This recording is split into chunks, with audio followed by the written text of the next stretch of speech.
Good evening, everybody. I am so pleased to see so many people here. Thank you for coming tonight. My name is Allison Giffen. My pronouns are she, her, and I am a proud member of the new Women, Gender, and Sexuality Studies Department. I'd like to begin by acknowledging that we gather today on the ancestral homes of the Coast Salish peoples who have lived in the Salish Sea Basin throughout the San Juan Islands and the North Cascades watershed from time immemorial.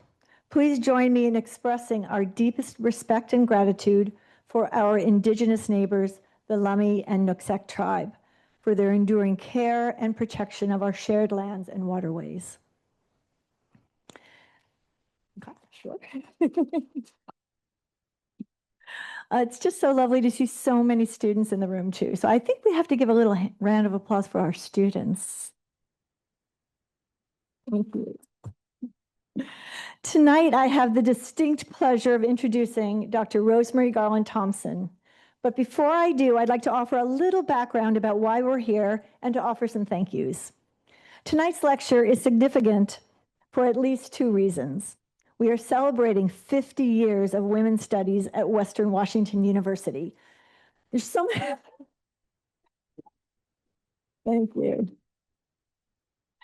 In 1976, a small band of dedicated faculty developed a minor in women's studies, and in 1977, Catherine Anderson became the first director of the Women's Studies program here at Western. With a lot of hard work, which included curriculum building, fundraising, regional networking, and the passionate engagement of our students and faculty, we finally became a full-fledged department 2 years ago in 2024. We don't. So many things to applaud. This event also marks the inaugural speaker for the newly endowed Anderson Helfgott Speaker Series, made possible by a generous gift from Catherine Anderson herself. And this gift honors both Leonard Helfgott, who was a beloved professor in the history department, and Catherine's husband, and celebrates Catherine Anderson's important work in the development of women's studies here at Western. This event would not have been possible without the support of sponsors like the College of the Environment, the Honors College, and numerous departments in the College of the Humanities and Social Sciences, as well as the Institute for Critical Disability Studies. I'd also like to thank my colleagues in WGSS, including our amazing department manager, Ren Schroeder, our wonderful chair, Raylan Schwartz-Dupre, Felicia Youngblood, Stephen Garfinkel from the Economics Department, and Janine Bengston from the Foundation. And now I have the honor of introducing to you Dr. Rosemarie Garland Thomson. Dr. Garland Thomson is Professor Emeritus from Emory University and brings expertise in literary criticism, critical disability studies, feminist theory, health humanities, and bioethics. She is a fellow and senior advisor at the Hastings Center, a 2020 National Endowment for the Humanities Public Scholar, and a Phi Beta Kappa visiting scholar, and a member of the American Academy of Arts and Sciences.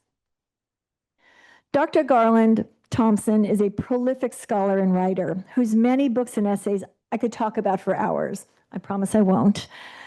Although I would like to offer that I first encountered Dr. Garland Thomson's work through her spectacular, groundbreaking monograph, Extraordinary Bodies, Figuring Physical Disability in American Culture and Literature, a work that profoundly altered my own angle of vision as a scholar, as it did for so many others. She has dedicated her career to the development of the interdisciplinary field of critical disability studies, which centers the lived experience of people with disabilities. Significantly, she has brought this field into conversation with feminist theory, demonstrating the ways in which each theoretical paradigm can, to use her own words, offer profound insights, methods, and perspectives that mutually reinforce and deepen each other. Dr. Garland Thomson is also a public intellectual and has brought her expertise to a broad range of organizations and institutions through interviews, workshops, and lectures like this one. Some of her most recent work takes on the ethical challenges posed by gene editing and CRISPR technologies. For example, in a recent essay, she coins the term velvet eugenics and navigates thorny bioethical questions by contextualizing these new technologies through the history of eugenics. And now it is my great pleasure to turn it over to Dr. Garland Thomson.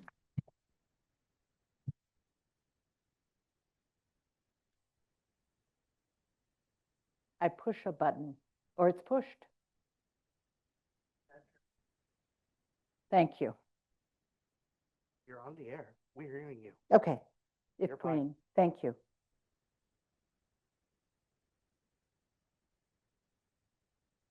Thank you, Allison, for that generous and kind introduction. I'm honored, I'm grateful, and I'm delighted to be here with you tonight. Thank you for being here. I want, of course, to thank Catherine Anderson and her family for this invitation to come and be a part of your community. I'd also like to thank, of course, Allison Giffen, Mo West, my friend and colleague for many years, and the entire Western community here, including Raylyn Schwartz-Dupre, who's now the head of Women's Studies, and as I said, everyone here. So thank you very much. The title of my presentation tonight is Disability, World Making, Gender, Art, and Culture. And I'm going to begin with something that we sometimes call an access statement. And that is to acknowledge the multiple forms of communication that are in play in this particular lecture tonight in the spaces that we have here. And I'll talk a little bit about those multiple forms.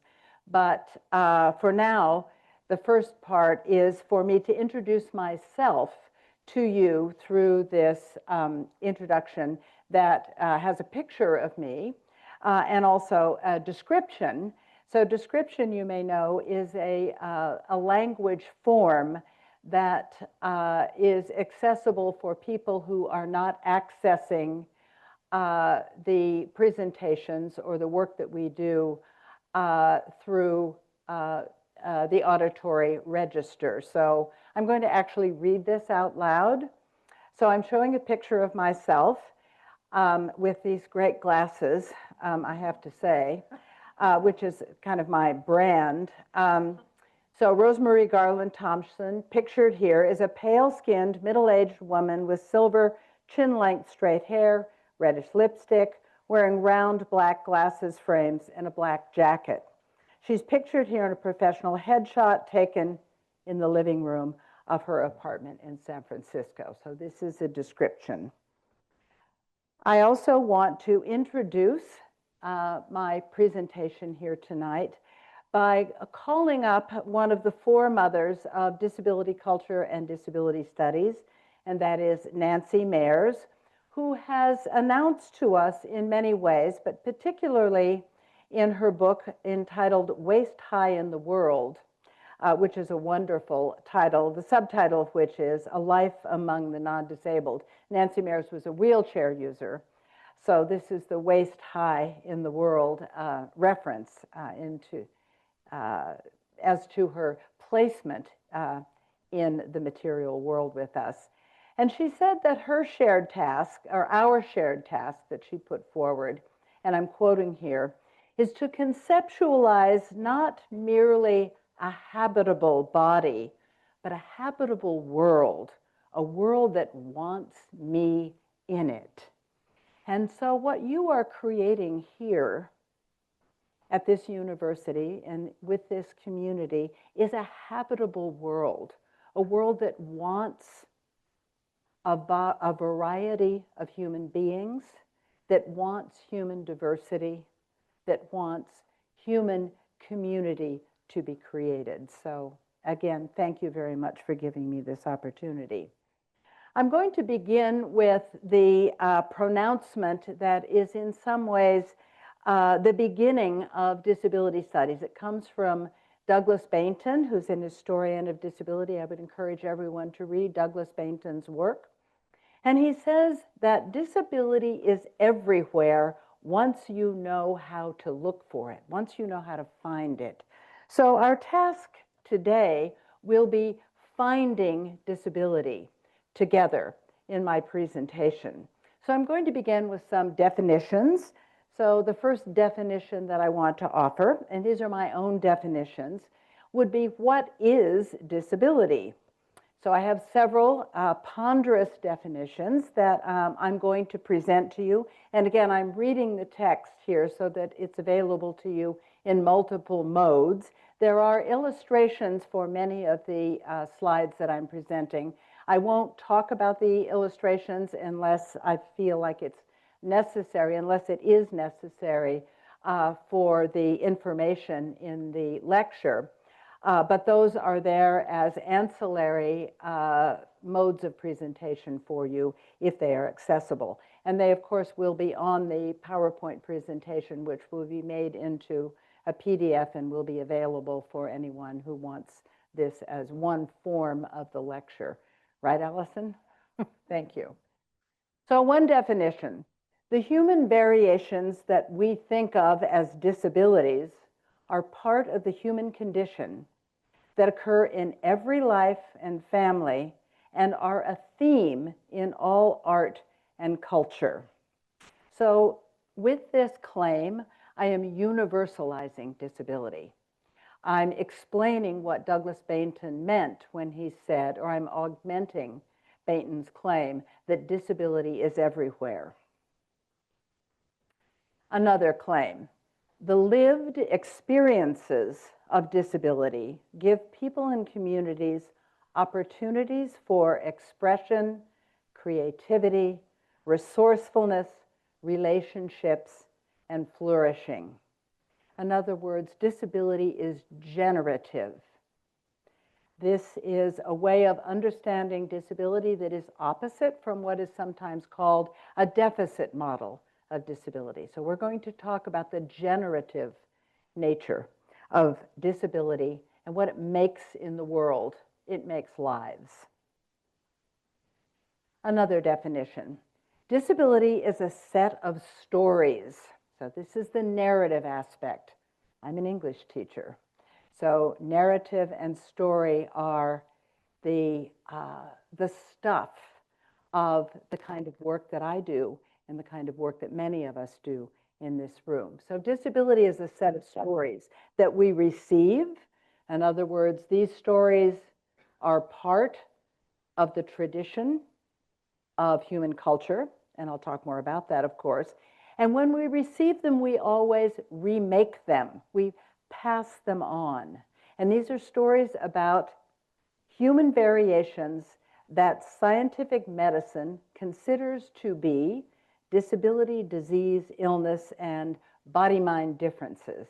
That's a very interesting and creative way of talking about disability, to think of it as body-mind differences. So I'm offering you some definitions here, some language.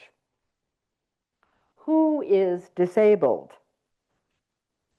So disability is a human and civil rights issue. This is very important to locate disability not in the clinic, not in medicine, but rather in culture, society, and in law. So disability is a human and civil rights issue that was put forward in many eras, but I'm going to concentrate on the mid-20th century civil and human rights movement that gave us a series of treaties and agreements and documents that constitutes disability and a population, and I'll talk more about this, of people with disabilities. And I'm showing here an image of Eleanor Roosevelt holding up the United Nations Declaration on Human Rights, which comes out of the Holocaust. It comes out of World War II, the conflagration that showed us how human beings could destroy other human beings in a very vivid way in the 20th century. So in 1948, after World War II and after the Holocaust, the Human Rights Initiative begins. There are many points that we may want to choose to describe this movement, but I'm choosing the Declaration of Human Rights that is passed and developed in 1948. And the major claim of this declaration, which is a treaty that nations sign on to, the major claim of this declaration is that all human beings, and I'm quoting here from the declaration, are born free and equal in dignity and rights. And I'll talk about dignity and rights throughout this presentation in terms of representation and in terms of culture and culture making. So I'm showing here an image which I really quite love. I want to read it for you, the image, as we do in literary and cultural studies. The disability rights movement and legislation that I indicated to you in the mid-20th century is part of a kind of street protest that we're very familiar with that comes forward in the mid-20th century in the public sphere. And this image is a photograph, a black and white photograph of disability rights advocates who are protesting for accessibility and equality laws in the 1970s through the 1990s. And this image is taken, as I said, it's a black and white photograph. It is probably in New York, but it might be in Washington, D.C. And it's a march, like many of the marches from the mid-20th century. And the people who are marching here, I'm going to describe some of the people. There are actually a few of them people that I know who are leaders from the disability rights movement. In the front is Justin Dart in his famous cowboy hat, who's a wheelchair user, who was important in the disability rights movement. We also have Judy Heumann here. Some of us know Judy Heumann from the recent film Crip Camp, which I think you've shown here, which is a wonderful film. And we lost Judy recently, which I'm very sorry to say. But Judy here in her wheelchair, as of course she always was everywhere in that chair. Next to Judy is Paul Stephen Miller, who is a person of small stature, a little person, who was the first EEO commissioner under the Obama administration, or the Clinton administration, I'm sorry, and later in the Obama administration, who was the father, let's say, the author, let's say, of GINA, the Genetic Information Non-Discrimination Act, which is a very important piece of legislation that protects people with disabilities from being discriminated against on the basis of their genetic inheritance. And so these people are carrying a banner that is the representation here. This is a picture of what we think of as intersectionality. So we have a whole lineup of people. There are people of different races here, people of different backgrounds, different genders, different ethnicities, different ages, different kinds of bodies, different kinds of equipment that are being used here. And they're holding up a banner that says, "Injustice anywhere is a threat to justice everywhere." And this is a quote from Martin Luther King Jr. So again, this is the enactment, if you will, of what we think of in critical studies as intersectionality, how all of these identities can come together, as they do in every person. So to continue the legislation that has begun with the UN Declaration of Human Rights, we have a series of treaties and agreements, both nationally and worldwide, that protect people with disabilities, but also constitute groups of people who are disabled people officially. I'm showing here an image of the Americans with Disabilities Act from 1990 and later 2009, what we call the ADA, which identifies and constitutes a group of people who have disabilities, who are disabled people, who are protected under the law and also given the right to request reasonable accommodations. So this is important, and I'll return to it.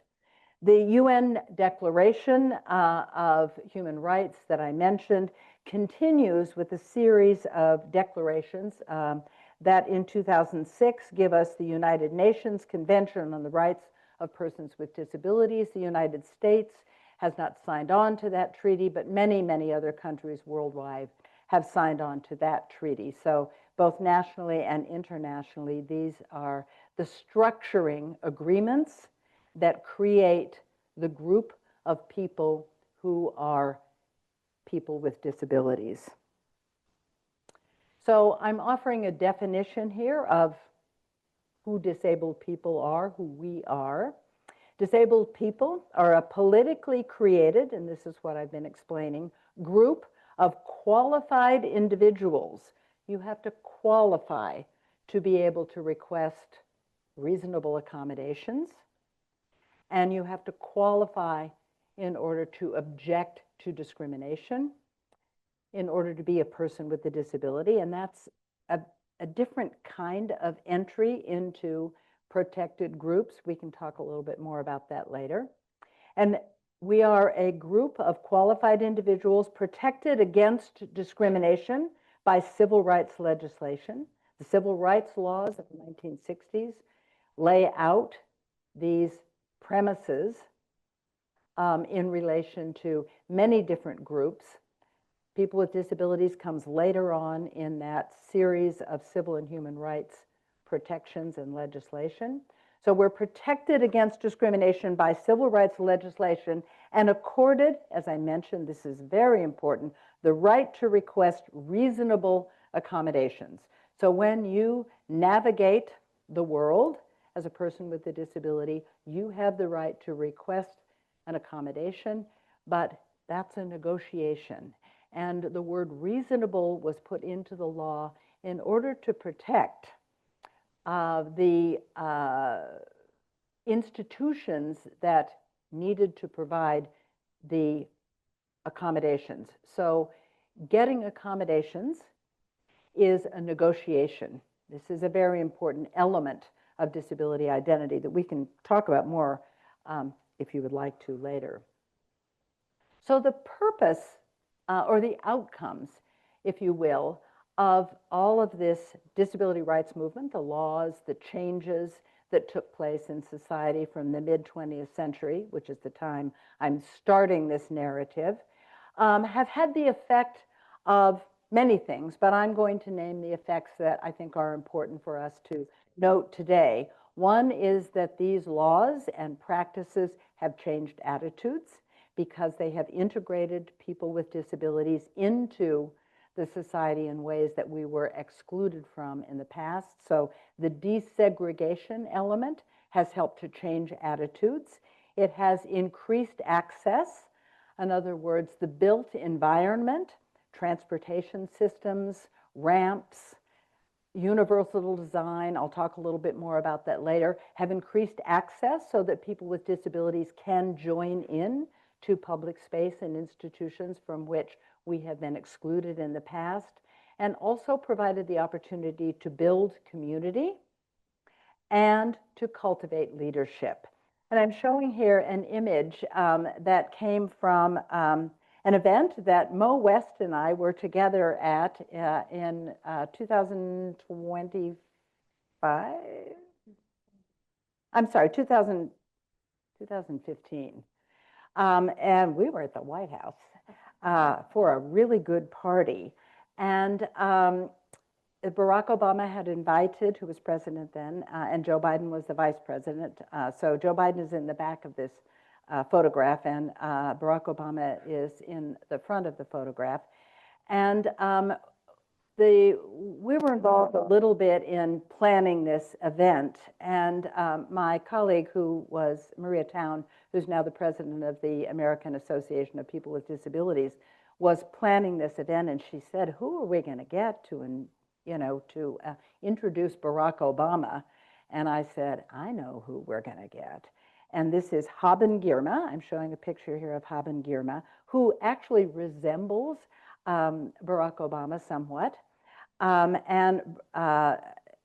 Haben is, I think, second or third generation American from an Eritrean heritage, an Eritrean family, and she's the first deafblind person to graduate from Harvard Law School, which is something that one has to think about a little bit. When she introduced Barack Obama, and when he got the opportunity to be with her, what I was struck by is that he was utterly fascinated because he had never met anyone like her. They graduated from the same law school. They look alike. They have the same genetic heritage, if you will, or shared genetic heritage. And he had not only never met anyone who was a deafblind person to graduate from Harvard Law School, but I think he had never imagined a person like Haben Girma. So this picture, I think, quite captures that two-ness that occurred there in the White House in 2015.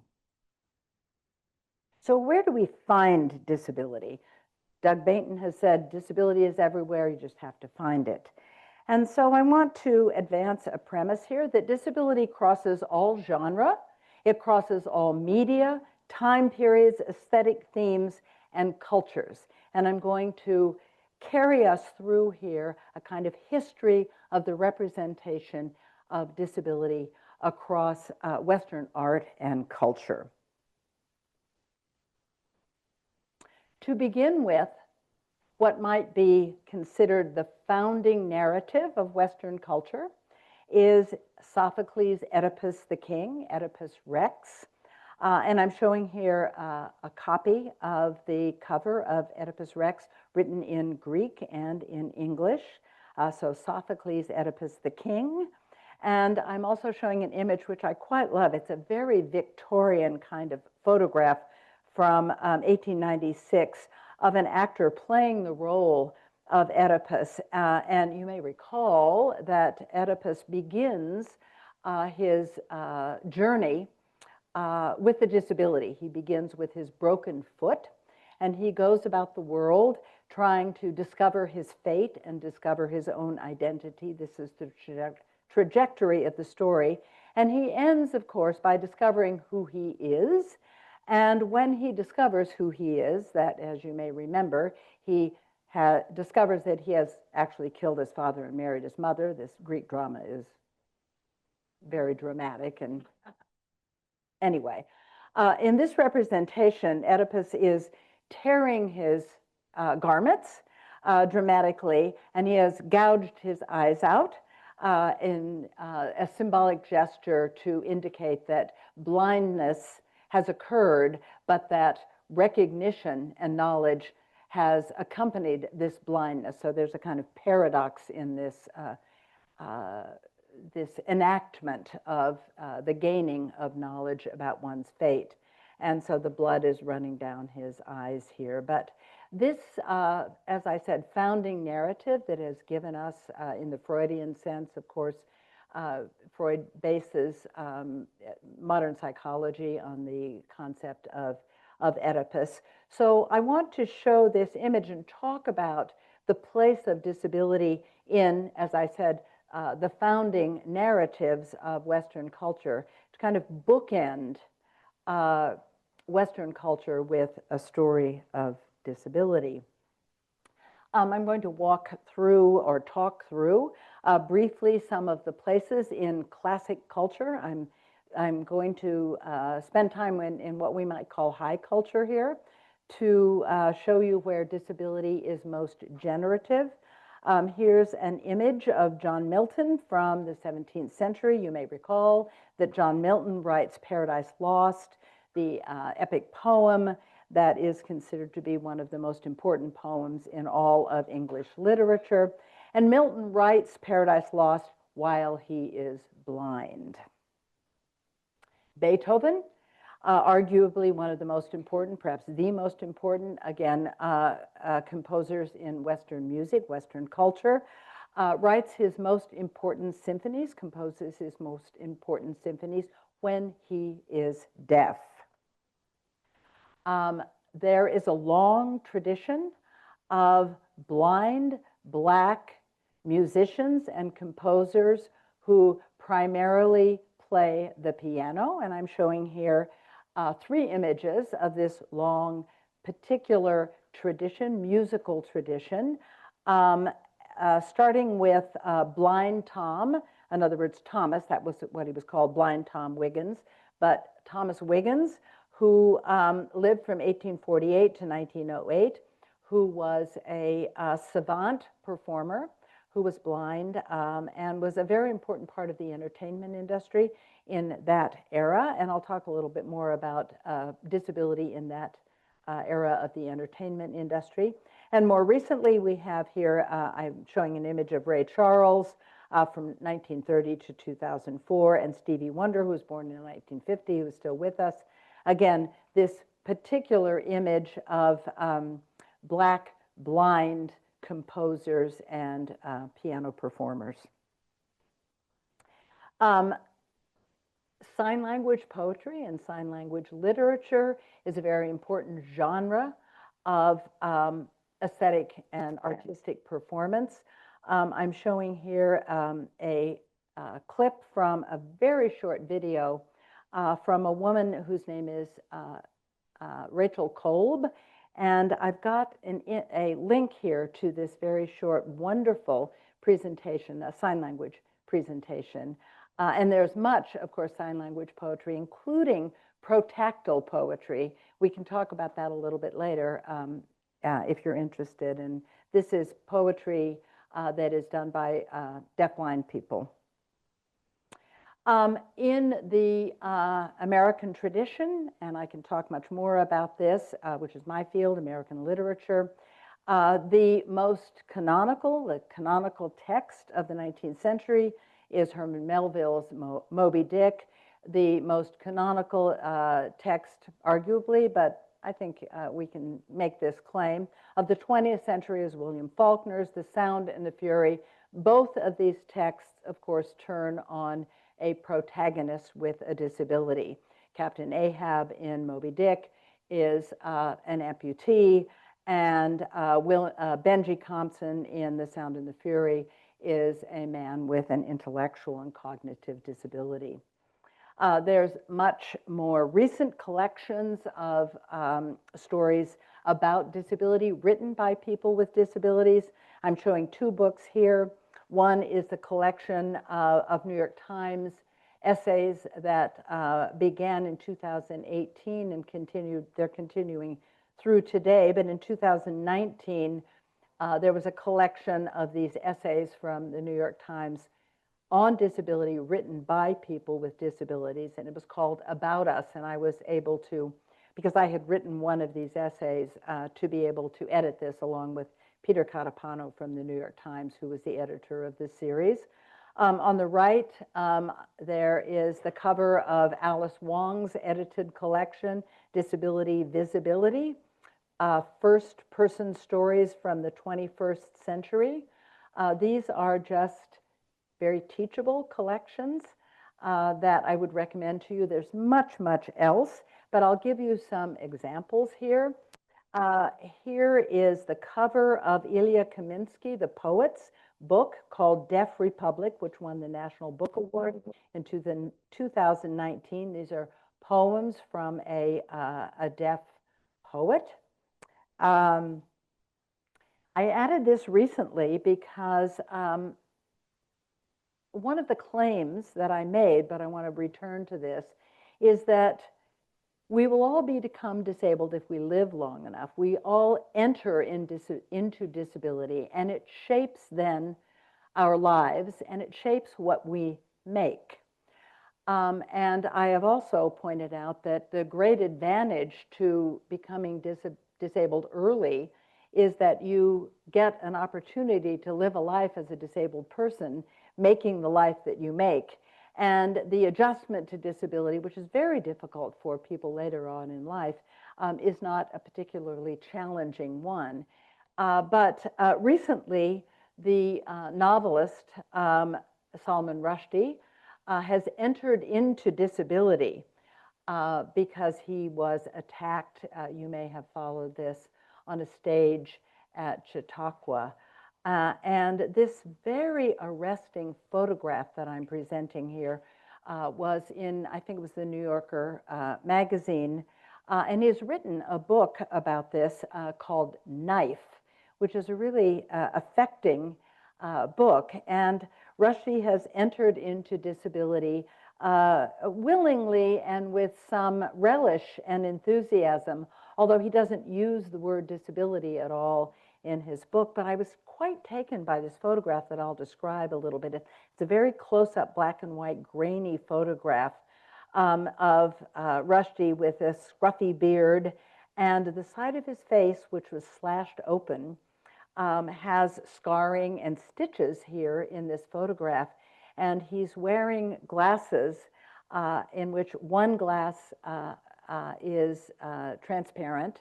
And so his usable eye, if you will, or his eye that has vision, is looking at us through the clear glass, and the other eye is covered, as is the tradition for blind people with a tinted glass. So it's a very powerful, I think, photograph of coming into disability, this very recent. A few other narratives and life writing, if you will, put forward by people with disabilities would come from people with neurodiversity. And that is perhaps the most well-known neurodiverse person in America is Temple Grandin. This is the cover of her 1995 book, Thinking in Pictures. And Temple Grandin is an engineer. She engineers slaughterhouses. I'm sure many of you know her story. And I think this is a wonderful cover. There's Temple Grandin with her horse.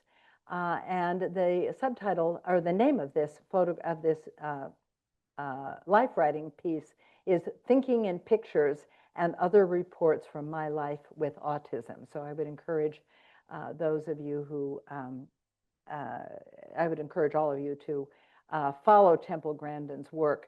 She was recently interviewed on PBS NewsHour. And it was a really wonderful interview. If you have a chance to take it in, I would recommend it. I'm going to talk a little bit about performance here and the place of disability in performance, starting with the early entertainment industry, which we sometimes call freak shows or monster shows, which is an unfortunate term, but so that was made possible during, it flourished during the times of the expositions and the World's Fairs, but it also flourished independently as part of the entertainment industry. And people with disabilities were introduced into this very assiduously by people like P.T. Barnum. So I'm showing here a wonderful photograph of Anna E. Leek from 1876, who was one of the armless wonders who would perform in these shows and earned a good living doing so. And she's pictured here sitting on a table having tea, using implements, a knife and a fork with her toes. In order to illustrate the adaptability, if you will, of people with disabilities. On the right, I'm showing Charles Tripp, who was understood as an armless wonder as well. This is a photograph from about 1880. And again, this shows Charles Tripp sitting in a lovely Victorian chair in a Victorian parlor, eating, again, using implements with his toes. And also, there are his various work that has been done. He's a calligrapher as well, and would also cut paper dolls out. So this was part of the entertainment industry, but it was also part of the early employment opportunities for people with disabilities. Again, in the realm of performance, I'm showing here Leroy Moore, who is a poet and the creator of a wonderful dance form, a really innovative dance form, which he calls crip hop. So Leroy is a person with cerebral palsy, and cerebral palsy makes possible a very distinctive form of choreographic movement that has been quite well developed by a number of dancers and performers who have cerebral palsy and other kinds of movement disabilities. And he's also the co-founder of the Disability Performance Art Collective known as Sins Invalid, which is something that I would encourage everyone to go and take a look at. So this is part of disability performance. I'm going to continue in the genre of dance here by showing you an image of Alice Shepard and Laurel Lawson, who perform in a troupe called Kinetic Light. They perform using wheelchairs. And this image shows Alice and Laurel in these virtuosic kinds of dance movements that can be performed when you are using wheelchairs as part of the costuming, is the way I like to talk about it, of contemporary dance. I'm showing here an image of other disabled dancers, and I wanted to talk a little bit about how gender inflects dance movement. For example, Laurel Lawson and Alice Shepard identify as women, and there's a certain kind of feminine performance, femininity that is performed in these virtuosic kinds of performances that wheelchair dancers who identify as women often are able to cultivate. And here I'm showing two images of disabled dancers who have developed a fresh movement vocabulary because they are legless dancers, or in the case of Homer Avila on the right, is a one-legged dancer who began dancing as a contemporary dancer as a two-legged dancer, but who one of his legs was amputated. And in order to continue dancing, he needed to develop, as I said, an entirely new movement vocabulary using, for example, a chair, which he's doing here in this, but also a lot of floor movements that are not available or part of the usual repertoire of two-legged dancers. David Toole, the English dancer who died a few years ago, I think is one of the most interesting examples of the innovation that disability makes possible. He's a legless dancer, and he's shown here in this wonderful photograph by Nick Knight in a costume designed for David Toole by the English fashion designer Alexander McQueen. And he's a legless person, and so he dances on his hands. And of course, he also does a lot of floor movements, but he uses his legs, or his hands and arms, in the way that those of us with legs tend to use our feet and legs. And this wonderful fan-shaped costume is a particularly effective costume for someone who is dancing on hands rather than on legs. I'll talk a little bit now about art and design, which is where we find much of disability. So representations of disability go back very far in human history. I like to show this vase, this amphora, from 400 or 500 years before the Common Era. And this shows people with disabilities on this vase. We have a person of small stature. It looks like someone with what we would call a chondroplasia now, and also someone who appears to be an amputee, or someone at least using prosthetic devices, canes, who are represented on this vase. So it's very clear that people with disabilities have always been active participants in any society in which we have lived. And so these early works of art representing disability are a testimony to the endurance and the universality of disability. We have here, showing this 1656 painting by Diego Velázquez called Las Meninas, which shows, again, people with achondroplasia. 35, okay. These images will be available to you, but I'm going to go through them rather quickly to give you an idea of, as I said, how universal the representation of disability is. In American art, we have an image here I'm showing by the artist Jacob Lawrence called Blind Beggars, where he is representing a family of blind beggars who are all dressed up in Harlem. Again, it's very interesting to see the costuming here of the man and the woman and how those costumes are different and how the use of canes and various apparatuses and prosthetic devices that people with disabilities use is represented here in American art. This is from 1938. I'm showing here an image of Claude Monet, his very famous late works. This is Water Lilies from 1914 to 1926.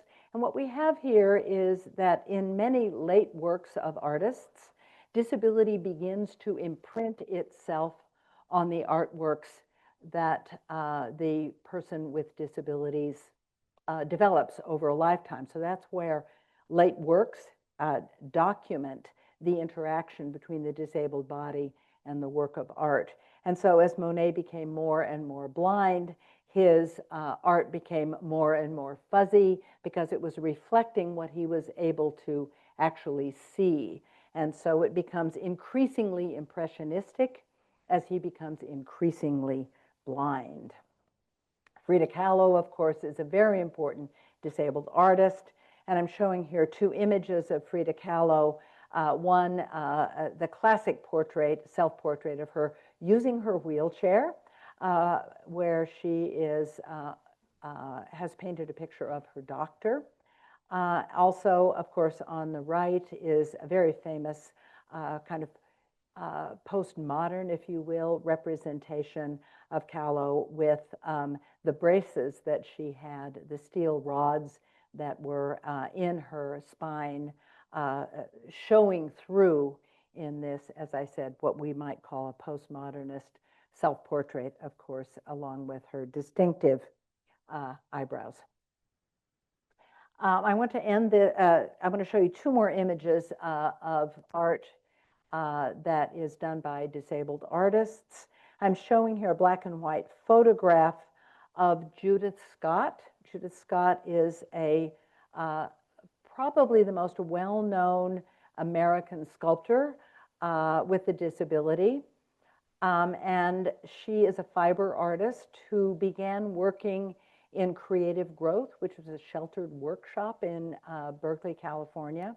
And she began wrapping using fiber, using any kind of material that was available. And this is a wonderful photograph. Judith Scott was born with Down syndrome, and she was a non-speaking person. And she simply produced art and produced art and produced art and never commented on the art that she produced. And she's very well known, and her work is very, very valuable. This is a wonderful photograph of her holding her, one of her own wrapped sculptures. I'll end here, or not, maybe not end, but at least present in my presentation of artists, particularly women artists with disabilities, the work of Catherine Sherwood, who is a visual artist who taught for many years at the University of California, Berkeley.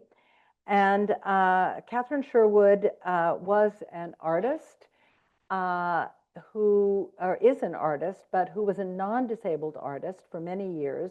And she had a stroke about 25 years ago, which paralyzed the right side of her body and provided for her the opportunity to create art differently. So she could no longer create art in the same way that she had created art as a painter with her right hand. And so she began to create art with her left hand. And that changed her art practice. But also she began to represent herself differently in art, because after having a stroke, she had many, many images, of course, made of her brain. And so the changes that took place in her brain were visualized through these scans, these images, that she began to incorporate in all of her work. So this Olympia, which of course is an allusion to Monet's Olympia, I got that right? Using the same posture, of course, of Monet's Olympia, but putting a leg brace on it and putting the distinctive face that Catherine Sherwood uses on the face here, so that we are able to read the X-ray or the medical image of her brain as a face. So all of her work has these images hiding in a kind of goodnight moon sort of way in all of her artwork. So I would encourage you to have a look at Catherine Sherwood's website. I'm going to spend just a few more minutes on accessible and inclusive design, which is an aesthetic form that has transformed, again, the built environment. So prosthetics have come to be implements and body extensions that are now aesthetically and technologically appealing.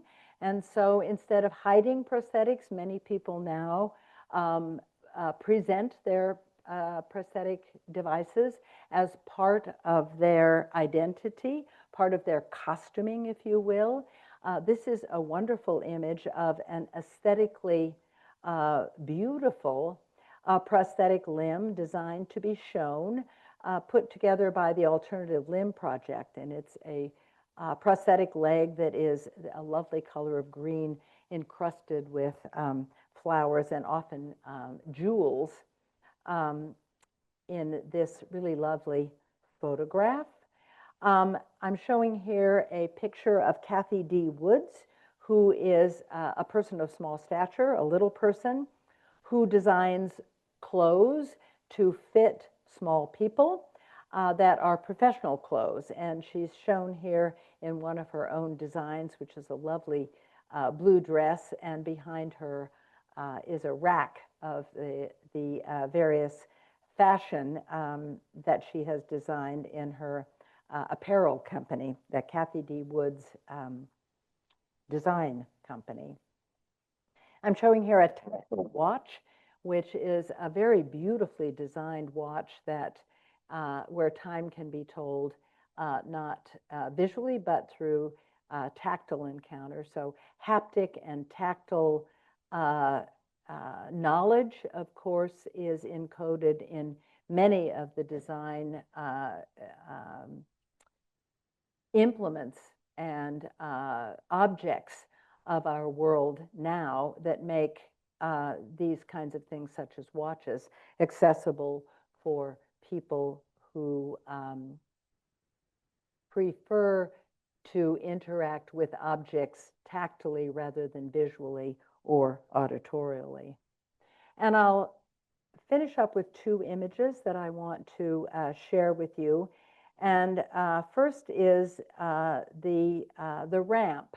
It's a helical ramp, meaning it's a spiral ramp at the Ed Roberts campus in Berkeley, California.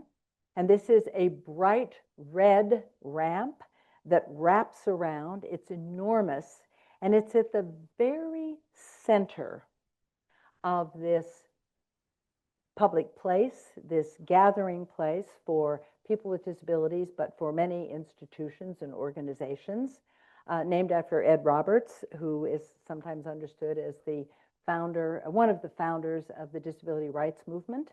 And we can talk a little bit more about that later. But what's distinctive about this is that when ramps were first mandated and first used in order to make the world accessible for people with disabilities for whom stairs and other kinds of approaches to architecture were barriers, designers didn't know what to do with ramps. So they made these ugly ramps that were made out of aluminum that were kind of strapped onto the front of buildings and that were thought to ruin the value aesthetically and economically of a building.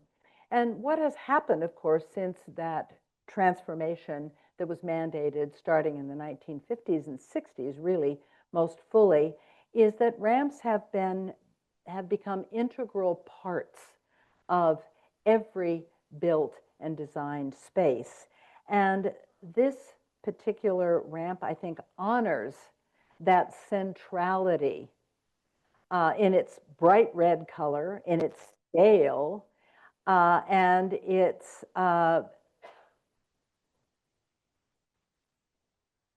innovative design in the very center of this building. So I want to leave you with this image of the transformed, accessible world that makes it possible for us to gather together here, and to leave you with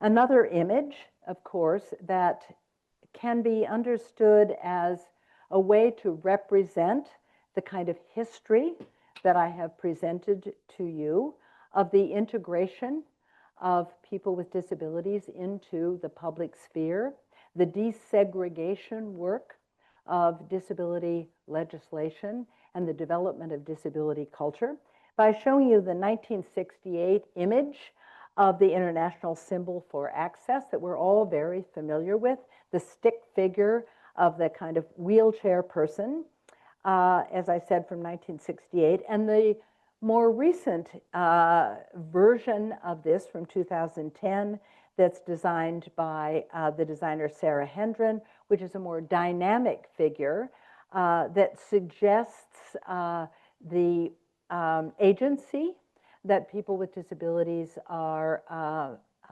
exercising much more fully now that the world has become more accessible for people with disabilities, that the integration of people with disabilities and the accommodations that we have received in order to desegregate, the term that I like to use, the designed and built world, and to make the world more inclusive. I think it's really emblematized by this dynamic symbol. And I want to end with my final claim. And I'm showing here again Catherine Sherwood's, I think, wonderful image of Olympia. And to say that finding disability, which is what Douglas Bainton has invited us to do, is an opportunity to explore, to redefine, and to make new stories about what it means to be human. Thank you.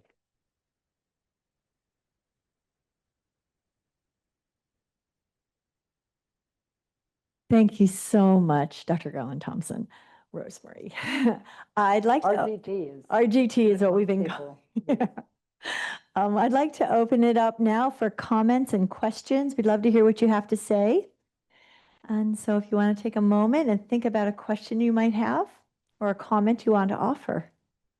And we have Abby here who will bring the mic to you.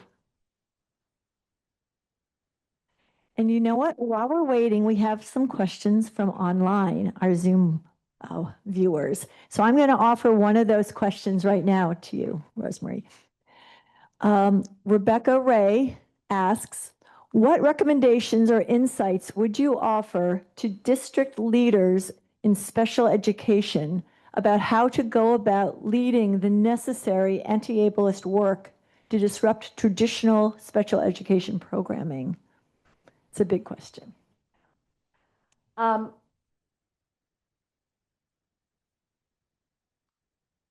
That is not my field of study, but what I do know is that there have been a number of really important initiatives put forward in educational spaces. One of them is to eliminate the word special from education and to indicate that integrated education, if you will, I'm not sure that that's the language that educators would use, is what our goal has been and what our practice is. And so to ditch the word special is probably, I think, what anyone would recommend as a first step in reconceptualizing the the mission of education. So that would be one thing. And of course, as I said, I like to use the concept of desegregation in this way. But I also think it's very important to acknowledge the work that has been done by everyone in doing two initiatives that work together.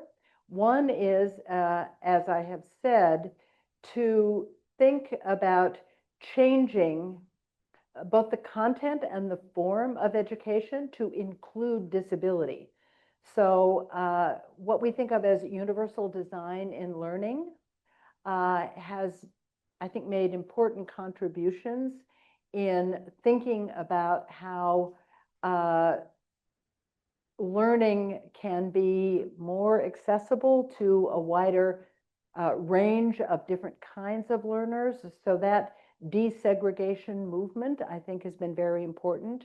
And to, like I said, ditch the word special, but also to change the form and to change the content of what we teach. And that's what I've been talking about here. And that is to incorporate the history of disability in everything that we do.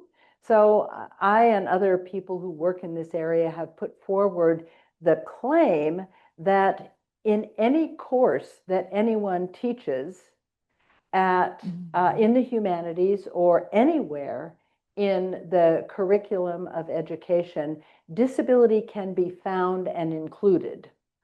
And so there have been lots of workshops that have been done. I've participated in them. It might be interesting to try to get that initiative, if you will, here of people redefining redesigning their syllabi to change the form and the content to include disability as in the way that I have described, I think here. Yeah. And also in terms of the universal design and learning. Yeah. So those kinds of thank you very much. Reformations, I think, are important. Wonderful.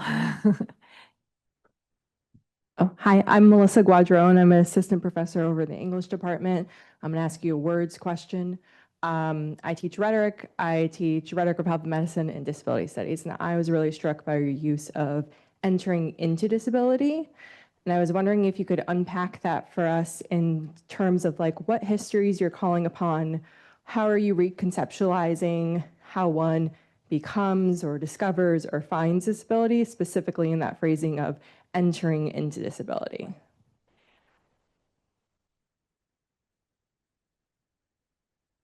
In critical theory, we have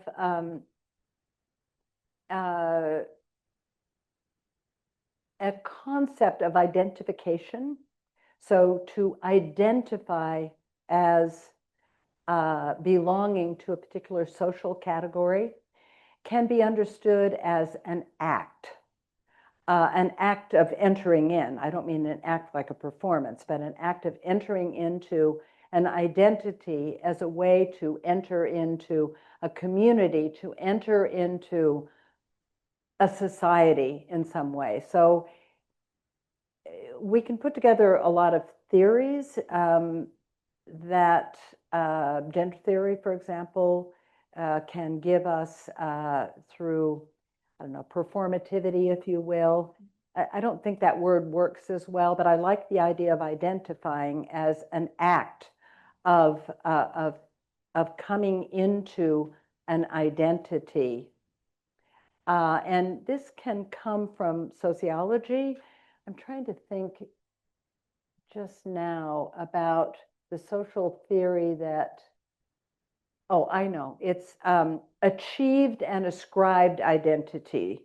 If this works for you, I think it's a rather useful critical explanation. So an achieved identity is one that one willingly enters into.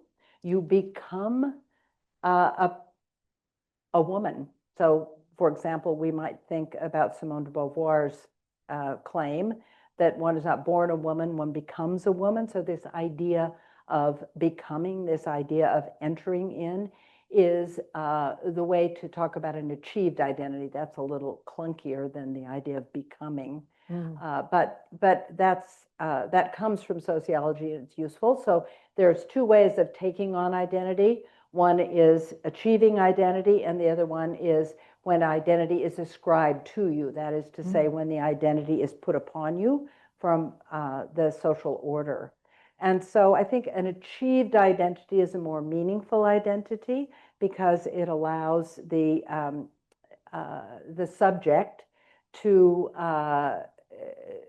claim the agency of entering into an identity.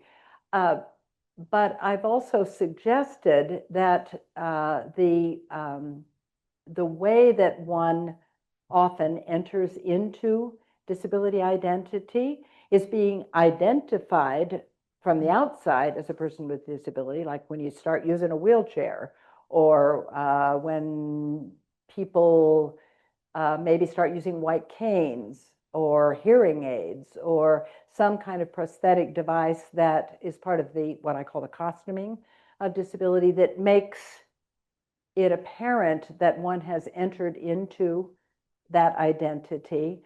And so in some ways, what happens then is that that identity is ascribed to you because of, this is straight out of Irving Goffman,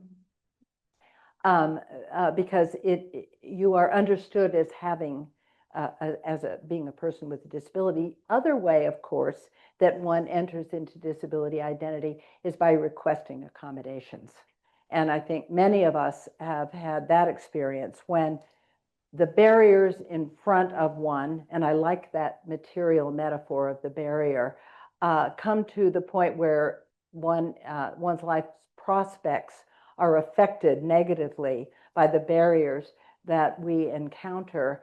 We are often, that often encourages us, sometimes even forces us to request accommodations. And once one requests accommodations in the workplace or the educational space, then you become a person with a disability. You enter into that community. Fantastic. So we have a question online. I think that's a beautiful follow-up to this question. And online we have someone asking, oh, there it is. Reflecting continuous or various abilities and disabilities and differences, neurological and other, would you consider that we are all disabled in some way or another? That's a really, I think, compelling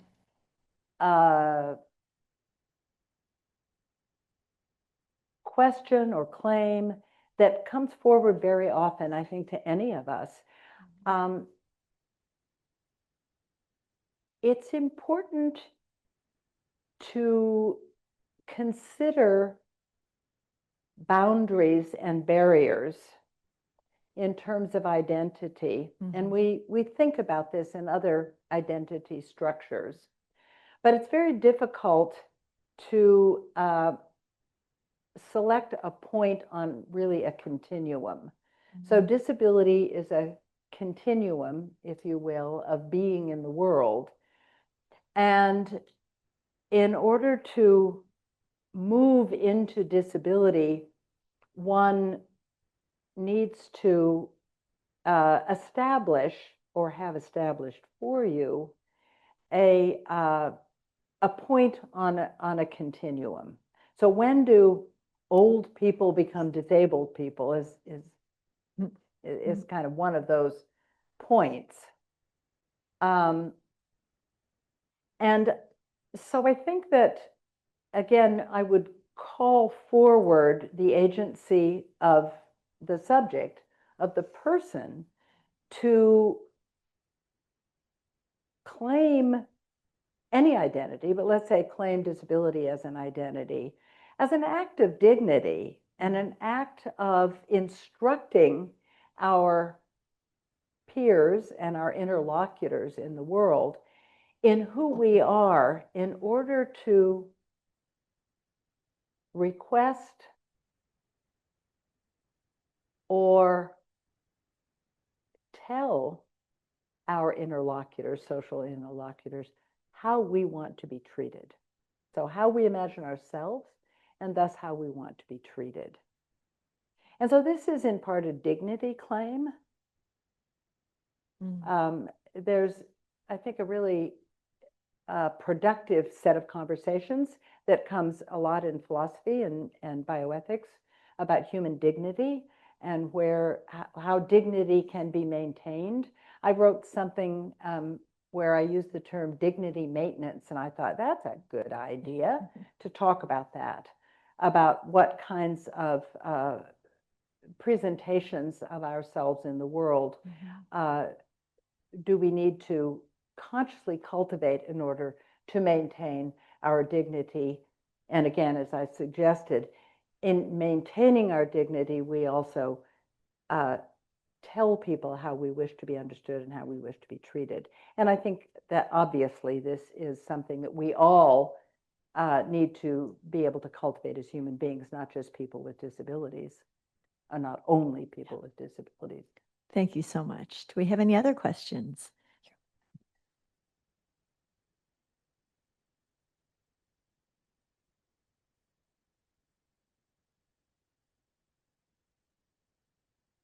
I wonder if you would circle back to the definition about disabled people or a politically created group of qualified individuals and what the politics were at the time of who was included, who was not, whether that's changed, whether there's pressure to change that, and then also how the fact of those legal definition, that legal definition of who was qualified also influenced what you're talking about now in terms of achieved identity and chosen identities.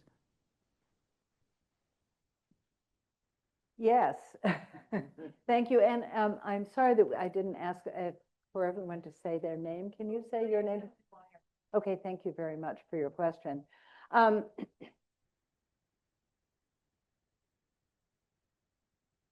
think one of the things that is very significant about disability identity is that it is an identity, as I have suggested, that we will all enter into, but we will all enter into it and out of it in life. And so disability becomes, I would suggest, the most porous of the identity categories that have been put forward in law and practice in liberal democracies.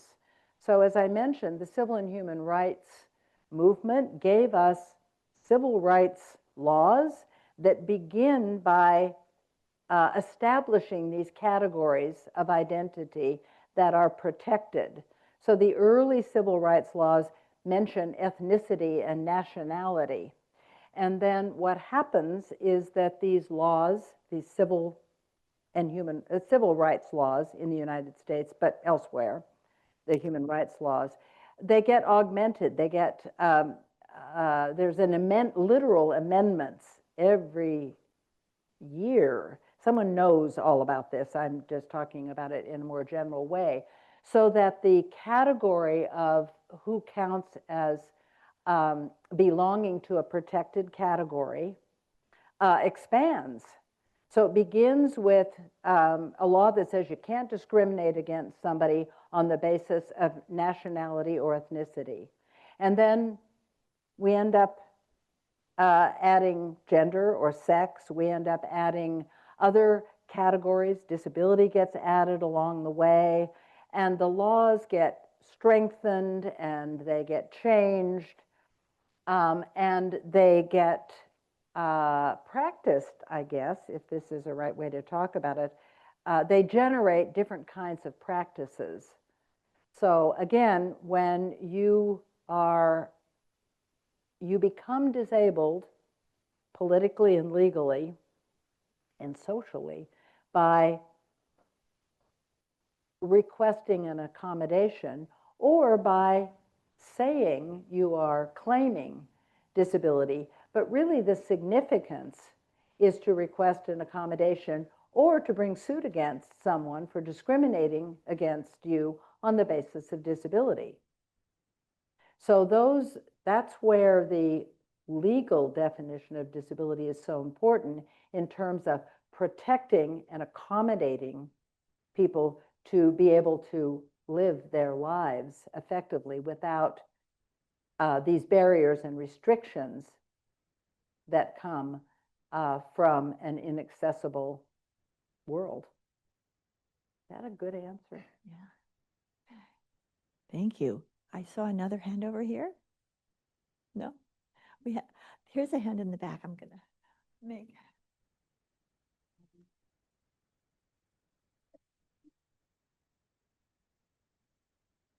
Hi, thank you so much, Dr. Garland Thomson, Felicia Youngblood. It's been a pleasure hanging out with you these last couple days.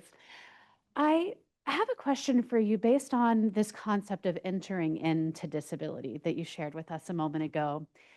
You discussed it based on two different realms, one being a perceivable disability by broader society, right? The other being based on accommodations and requesting those accommodations.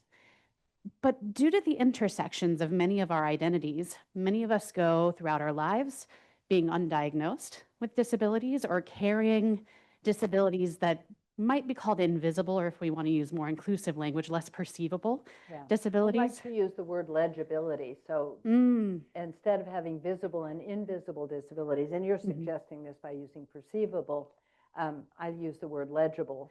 That is to say that they are recognizable in social interactions. Indeed. And so for those of us who have less legible disabilities, less access to resources that might allow us to pursue accommodations, how does one enter into disability in those spaces? Thank you. I mean, I think many of us here could give specific examples of how we and people we know and people in our families have entered into disability. And as I suggested, I think I like to use the metaphor, really, of encountering a barrier. And discrimination, of course, is one of the main barriers that one can encounter. And then, of course, when one encounters a barrier,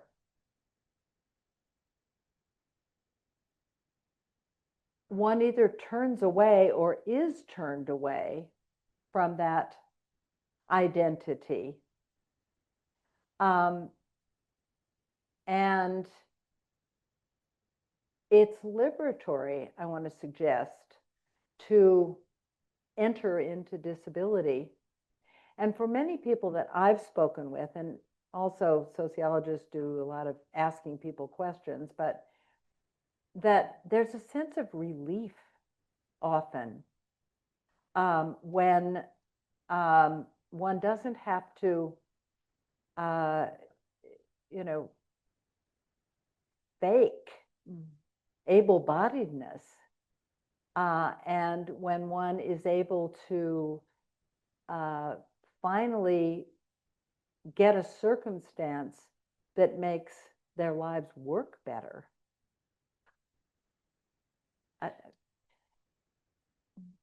What do you think? Felicia no longer has the mic. Oh. Give that woman a mic. Thank you, Abby. No, thank you for that. You know, I think this is such an interesting question because those of us who do have less legible disabilities live in this kind of liminal space, right? Liminality is a great concept and phrase. Yeah, Do where you want to say what that is? And yeah, just in case it's to kind of give a very basic definition, it's an in-between space. You're not fully in one place or the other. And while you can be fully disabled, right? This is your lived experience. Not everybody perceives you as that. And so while you may live in an experience of being in a disabled body, you may be treated differently by the outside world. And so I don't know if I have a great answer, say for I'm kind of now pondering that it's a bit of a moral quandary of what spaces exist for us. And then if we layer that and consider people who might have more legible disabilities and may not have the resources to access care or accommodations, that's another layer. And so I think it just goes to show, you were speaking about intersectionality earlier, how intersectional these issues are. I'm not just someone who has a less legible disability. I'm also a woman, and that determines the way I make my way through the world. And I am also a queer person, and that determines, you know, many ways in which I make my way through the world, some of which are more legible to the people around me, and some of which, in my relatively heteronormative presenting relationship, are less. Right. So I don't know if I have a great answer, but it is something that I'm considering, that your talk has made me start questioning is, what does it mean to enter into any space and any culture, to belong there, to be a citizen of that culture, and to be treated as such, both in terms of the positive and negative implications that could come with? Well, I think too, I mentioned entering into identity, but also entering into community, which I think for any of us to find a welcoming person, a welcoming group, a welcoming community that where one can find a validation of our life experience is a really important element of this. So that's a part of identification that I think this entering into community, I think I had that word up there, I think is really important for all of us. And what that does, of course, is create the need for spaces where community can actually be carried out. And there are many of them around disability. Patient communities, for example, can be very sustaining for people whose disability is related to an illness or a disease, but also social spaces, or as I think I mentioned, educational spaces, like Gallaudet University in Washington, D.C., the university for people who are deaf and hard of hearing, has provided a tremendous opportunity, you know, over quite a long period of time for literal community to be founded around deaf identity. And so there's, you know, to find one's places, to find one's community can be, I think, very much of an actual relief, but also very much of a validation. So we have many questions online. We won't be able to get to all of them, I think, but we will try to get to at least one more of them. But I know we have one more from the audience, so I'll just bring it over, that I want to give this person an opportunity to ask. Thank you. I was wondering earlier. Can you say your name, please? Oh, I'm Rylan. Thank you. I was wondering earlier, you mentioned that accommodations are a negotiation between the institution and the person requesting them, and that it could be denied if considered unreasonable. And I was wondering if you could talk a little bit more about that, because I feel like what is considered unreasonable, and wouldn't that be deemed wouldn't that be decided by the person requesting them, and so on? Well, you use the right word, in that it's always a negotiation. That's why the word reasonable, and Mo, you can help me with this. was put into the language of the Americans with Disabilities Act because the businesses and institutions were concerned that to provide access for people with disabilities would be something that was beyond their capabilities in transforming their businesses. For example, I'm going to get this a little bit off, but there was an enormous conversation in Washington, D.C. about whether elevators would be put into the metro system there. And people with disabilities argued that it was necessary to have elevators, and that people who were building the metro said, no, it costs too much money, we can't do it. Elevators are a big thing everywhere in terms of accessibility. When people request making a space accessible, and the requirement is to put in an elevator in a building that already exists or new ones. But now it's better now than it was. But in terms of retrofitting places, there was always an enormous amount of negotiation that was necessary. Small businesses, for example, to make a small business like a restaurant or a store accessible sometimes requires a economic output that a place just can't do. So there are that's where the negotiation comes with. Have I got this right, Mo? You know about this, the concept of reasonable. Yeah. Without an elevator. Right. Class on the first floor only. I mean, there's so many contexts. Yeah, there's so many contexts. Thank you.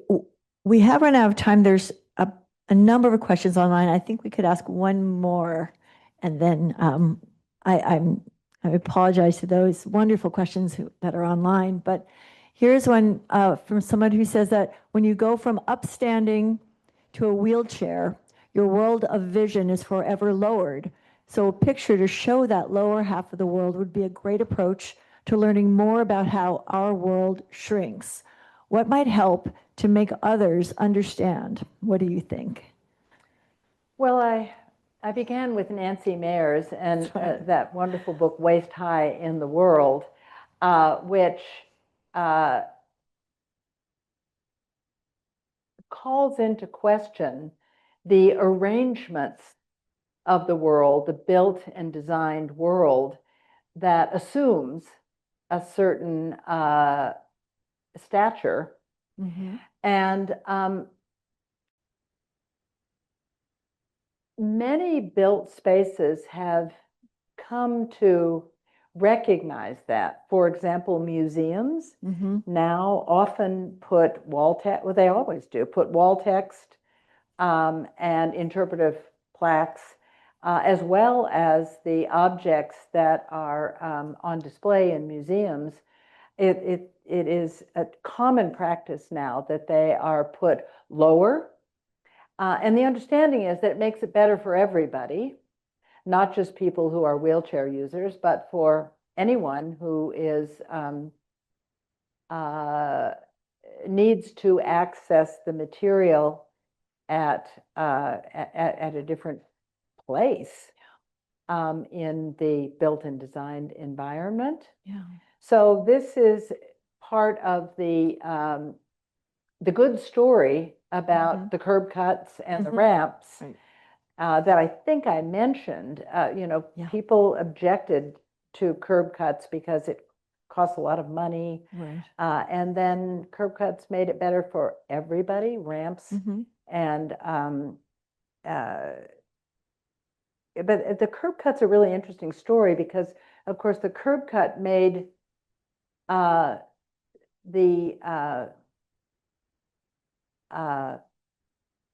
entry from the street to the sidewalk much more accessible, but it also created a barrier for, let's say, people who use white canes, because there was no indication of the change between the sidewalk and the street. So somebody came up with these things. I love this term, truncated domes, which are those little yellow bumps that we see that announce a curb cut or I forget what the term is. It's not flat entry. There's another word maybe we know, like when you get onto a subway or a bus and you don't have to go up 5 steps, you can just go. Does anyone know what that's called?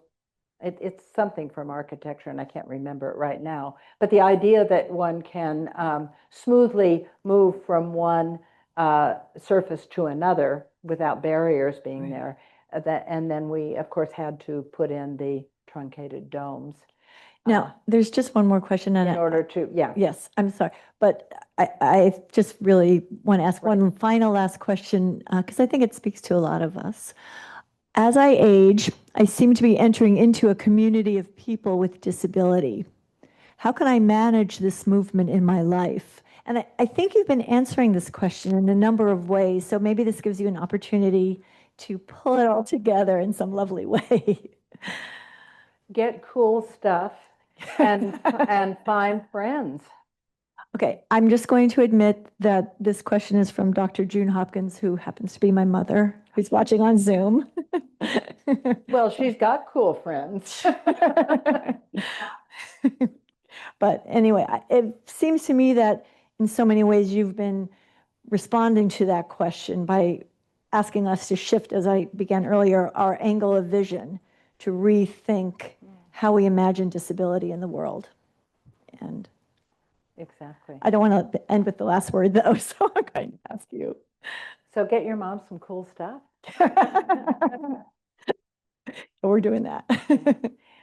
Hearing aid design is really interesting. As I showed that prosthetic leg that had the beautiful vines and flowers all over it, there are some hearing aids now that have feathers and jewels and that are made to stand out, made to be noticed. I don't see very many of those hearing aids, but I think they're really cool because everybody becomes late life deafened. Everybody's going to need hearing aids. And cool glasses. We've already got there with cool glasses. Well, I think that's a wonderful way to end. I want to thank you all and thank Dr. Garland Thomson. Thank you.